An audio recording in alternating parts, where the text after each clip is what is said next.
Hello everyone, welcome to my YouTube channel nursing education counter पे बहुत बहुत स्वागत है आप सभी का। तो मैं फिर से एक बार नए वीडियो के साथ आ गई हूँ आप लोग के पास।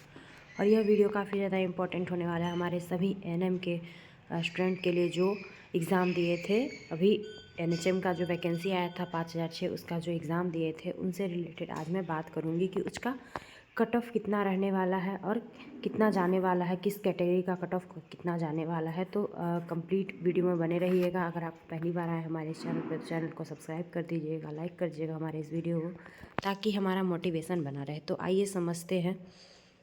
तो आइए देखते हैं कि टोटल कितना मार्क्स का क्वेश्चन था। तो यहाँ पे टोटल कितना था, 60 क्वेश्चंस थे, ठीक है, और 60 मार्क्स का था, ठीक है, 60 मार्क्स का था, ठीक है।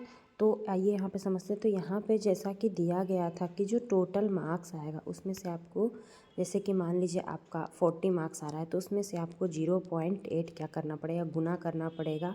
और उसके बाद जितना आपका आएगा वो आपका क्या होगा कि मेन टोटल मार्क्स बन जाएगा, समझे। जैसे कि मान लीजिए आपका किसी भी एग्ज़ाम, जैसे आप एग्ज़ाम दिए उसमें आपका 50 मार्क्स आ रहा है तो उसमें आपको 0.8 से क्या करना पड़ेगा, गुना करना पड़ेगा, ठीक है। तो 8×5 = 40, तो मतलब आपका कितना हुआ, 40 मार्क्स आ रहा है। आप 50 करके आए हो, आपको लग रहा है 50 मार्क्स, लेकिन ये पूरा टोटल आपका 40 मार्क्स आया है, ठीक है। तो आपका जो मेरिट बनेगा वो 40 मार्क्स पे बनेगा। तो क्योंकि यहाँ पे देखिए, यहाँ पे क्या है, दिया गया है कि प्रत्येक सीबीटी एग्ज़ाम में क्या होगा, 50 से 0.8% के हिसाब से क्या होगा कि अंक को गुना किया जाएगा। और जो कोरोना वाले में काम किए थे, कोरोना में या तो परमानेंट बेसिस पे या तो फिर थोड़े दिन के लिए भी अगर किए थे, उनके पास अगर है सर्टिफिकेट वगैरह तो वो लगा सकते हैं, ठीक है, जिससे कि उनको हर एक वर्ष का 5 मार्क्स मिलेगा। तो ये तो हो गया। अब हम लोग देखते हैं कि कौन कौन से कैटेगरी का कितना।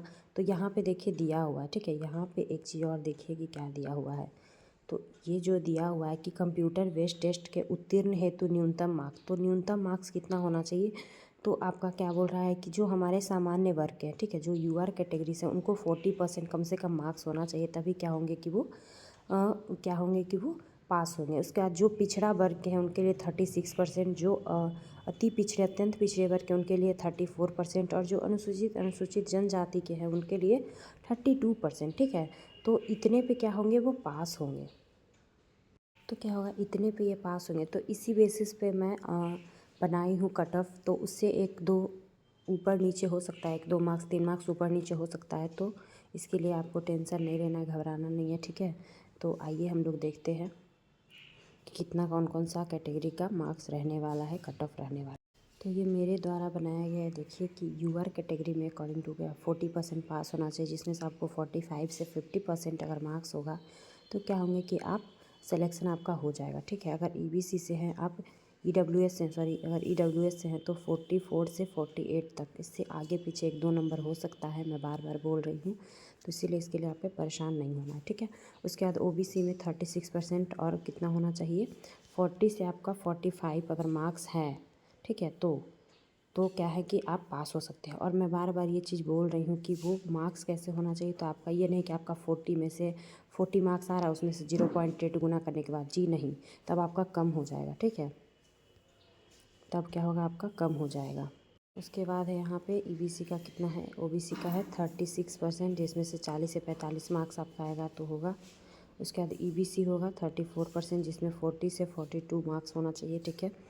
एससी में 32%, 38 से 40 है तो आपका हो जाएगा। इससे ऊपर नीचे 1-2 मार्क्स हो सकता है। एसटी में 32 मतलब 35 प्लस है तो हो सकता है, ठीक है।